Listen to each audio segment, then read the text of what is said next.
నాకు అర్థమైంది. అధికారంలో ఉన్నప్పుడు దౌర్జన్యాలు, ఇంకో పక్కన అవినీతి అడ్డగోలుగా వ్యవహరించారు. ప్రతిపక్షానికి వచ్చిన తర్వాత ఈరోజు నీతులు విలువల గురించి మాట్లాడుతూ నిజంగానే చాలా చాలా ఆశ్చర్యంగా ఉంది.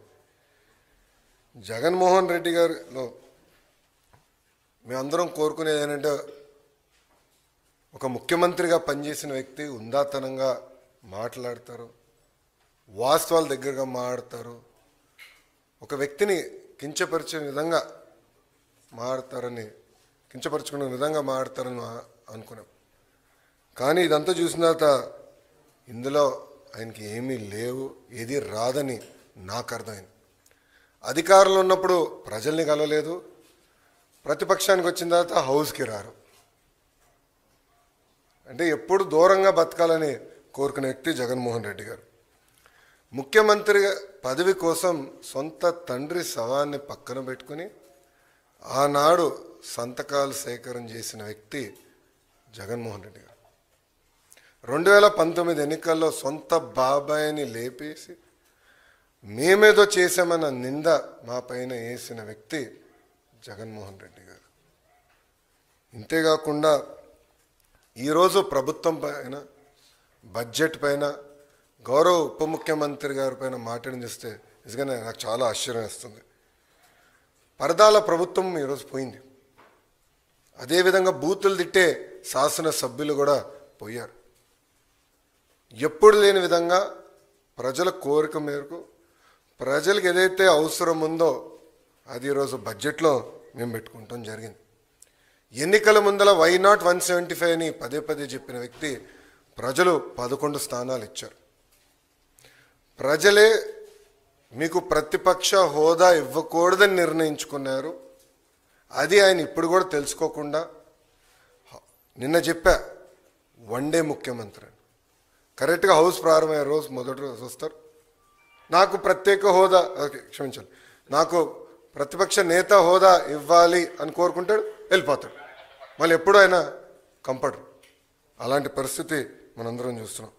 ఇప్పుడు ఆయన ఆలోచించాలి, ఎందుకు 11 స్థానాలు ప్రజలు ఆయనకి ఇచ్చారు. ఆయన ఆలోచించాలి, ఎందుకు సొంత తల్లి, చెల్లి, కార్యకర్తలు, నాయకులు ఆయన నమ్మట్లేదని.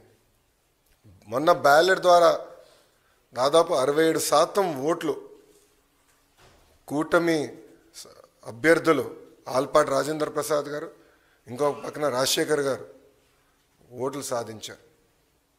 నేను చెప్పా, ఈవీఎం అయినా బ్యాలెట్ అయినా గెలుపు కూటమి ప్రభుత్వంది. అలాంటిది ఈరోజు గౌరవ ఉప ముఖ్యమంత్రి గారిని కించపరిచే విధంగా ఆయన మాట్లాడారు. ఆయన మాజీ ముఖ్యమంత్రి జగన్మోహన్ రెడ్డి గారు ఒకసారి ఆలోచించారు. మొన్న ఎన్నికల్లో ఆయనకు వచ్చిన మెజారిటీ ఎంత, గౌరవ ఉప ముఖ్యమంత్రి గారికి వచ్చిన మెజారిటీ ఎంత. చాలా ఇబ్బందులు పడుతూ అయితే అకాల వర్షాలు రావడం, పంటలు పాడవడం, లేదా కరువులు రావడం, పంటలు పాడవడం, లేదు రైతులకు కావాల్సిన గిట్టుబాటు ధర దొరకపోవడం, ఎటుగా రైతులకి కక్ష కట్టినట్లు ఈ ప్రభుత్వం వస్తే ఏముంటుంది. మరి నేచర్ కూడా, మరి దేవుడు కూడా ఎందుకు చూస్తున్నాడు మాకు అర్థం అవట్లే. కొన్ని ప్రభుత్వం అయినా సరే ఆలోచన చేసి రైతులకు వచ్చిన కష్టాలను చూసుకొని ఏ విధంగా ఆదుకోవాలి, ఏ విధంగా ఏ కార్యక్రమాలు చేయాలి, వాళ్ళ అవసరాలు ఏంటి, అవసరాలు తగ్గట్టు ఏ విధంగా మనం ప్రభుత్వంలో నిర్ణయాలు తీసుకోవాలని ఆలోచన చేసినా బాగుండు. అది కొరబడింది. ఇవాళ మన రాష్ట్రంలో చూసుకుంటే, ఇవాళ రాయలసీమలో చూసుకుంటే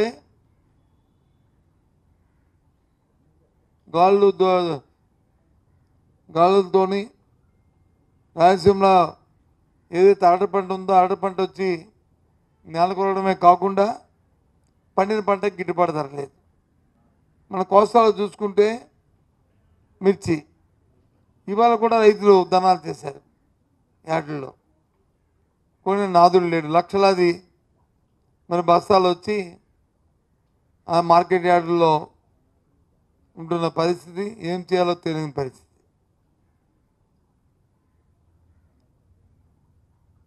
ఈ పక్క చూసుకుంటే చెరుకు రైతులు పెడుతున్న ఇబ్బంది, స్వయాన్న పంటను వచ్చి వాళ్ళే కాల్చుకునే పరిస్థితి.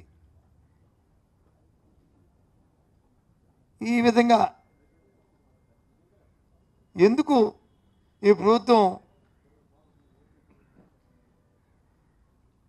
ఈ వ్యవసాయం పట్ల రైతాంగం పట్ల ఎందుకు చిన్నచూపు చూస్తుందో అర్థం అవట్లే. చాలా బాధ అనిపిస్తుంది. మేము డిమాండ్ చేస్తున్నాం ఈ ప్రభుత్వాన్ని. మీరు అట్టాసంగా చెప్పారు కదా, నేను ఢిల్లీకి వెళ్ళాను, మీ మద్దతు ధర తీసుకొచ్చాం, మిర్చిని వచ్చి కొంటున్నాం, ఎప్పుడు కనీవిని జరగనట్టుగా మేము వచ్చి కేంద్రాన్ని ఒప్పించాం అని చెప్పారు కదా.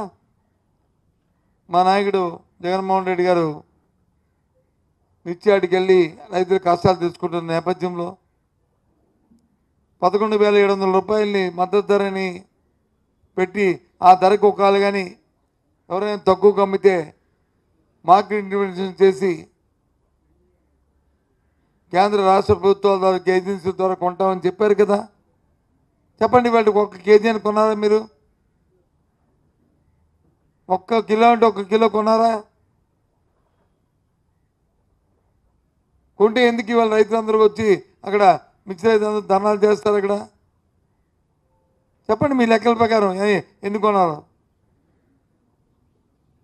మాటలు చూస్తూ కోటలు దాటిపోతాయి కొండంతా, చేతల్లో శూన్యం.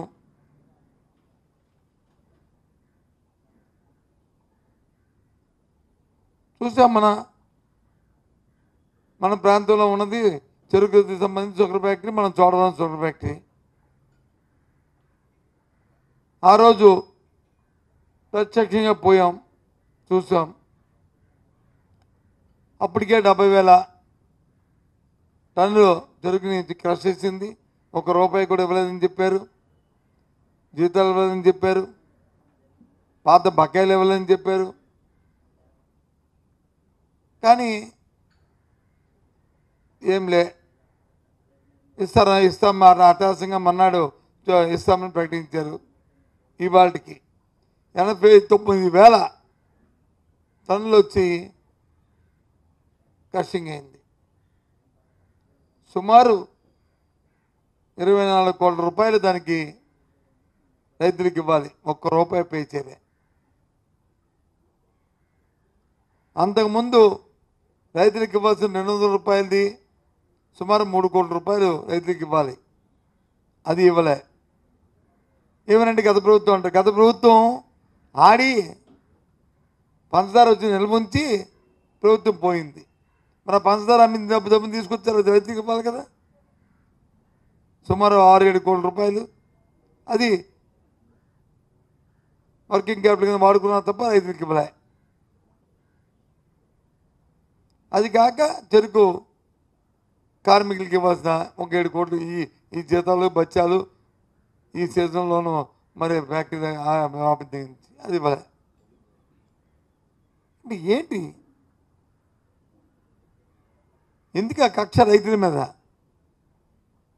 ఎందుకు మీకు వ్యవసాయం మీద ఎలాగా మీకు ఉంది నానుడి, వ్యవసాయం అంటే సొత్తు దండగా అని.